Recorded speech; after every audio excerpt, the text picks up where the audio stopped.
po ne nuk kemi dhënë aprovimin për miratimin e kalendarit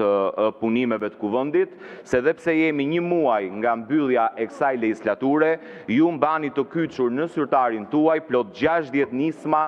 të deputetëve të kuvendit të Shqipërisë. Sipas Kushtetutës së Republikës së Shqipërisë, çdo deputet, një nga funksionet e veta kryesore apo përgjegjësitë e tij kryesore në Kuvendin e Shqipërisë, ka të propozoj nisma legjislative. Ju trajtoni me prioritet çdo nismë që vjen nga Këshilli i Ministrave, që është një nga subjektet që mund vë në lëvizje procesin ligjvënës, ndërkohë që nuk trajtoni asnjë prej projektligjeve të propozuara nga deputetët apo kolegët deputet,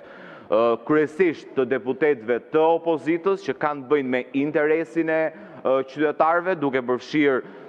rritjen e pensioneve, duke përfshirë minimumin jetik, janë nisma që flejnë në zyrtarin tuaj. Pra jemi vetëm 3 javë nga mbyllja e kuvendit dhe ne nuk kemi akoma një planifikim në kalendar dhe në program se kur do të shqyrtohen dhe do të trajtohen në seancë plenare iniciativat e propozuara nga deputetët. Kjo është arsye pse nuk kemi dhënë dakordsinë për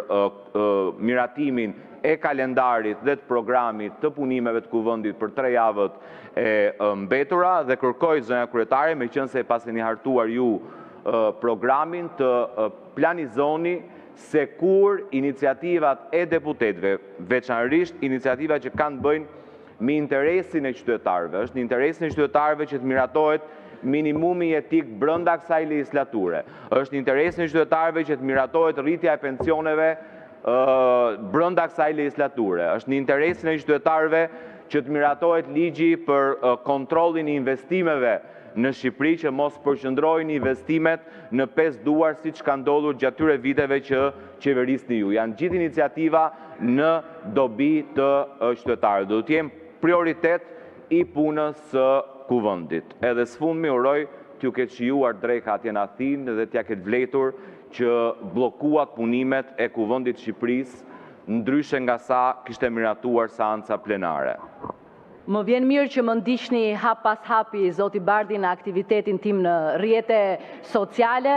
por po ju informoj që siç diskutuam në mbledhjen e konferencës së kryetarëve të datës 9,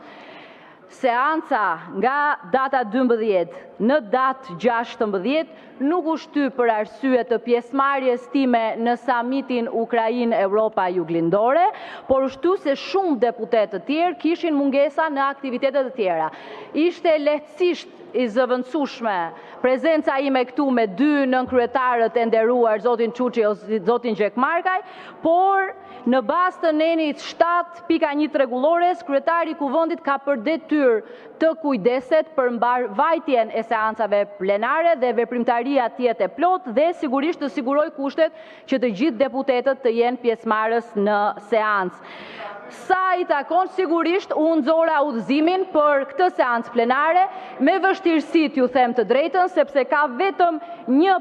çështje në rend të ditës sot, një projekt ligj, komisionet as ishin mbledhur apo nuk ishin quorumin për të diskutuar projekt ligje të tjera, mund të mos ishte zhvilluar as kjo seancë sot, kështu që i bëj thirrje të gjithë deputetëve të marrin pjesë në komisione dhe të jenë pjesëmarrës. Sa i takon pjesëmarrjes së Shqipërisë në Odesa, në Ukrainë, në samit organizuar nga presidenti Zelenski me pjesëmarrjen e krerëve të tjerë të shtetit të Europës Juglindore, mos keni asnjë merak se Shqipëria u përfaqësua në nivelin më të lartë dhe më të mirë të mundshëm. Zoti Bardhi, dhe këtë e them pa modesti fare. Kështu që vazhdoni më ndiqni në rrjetet sociale, tani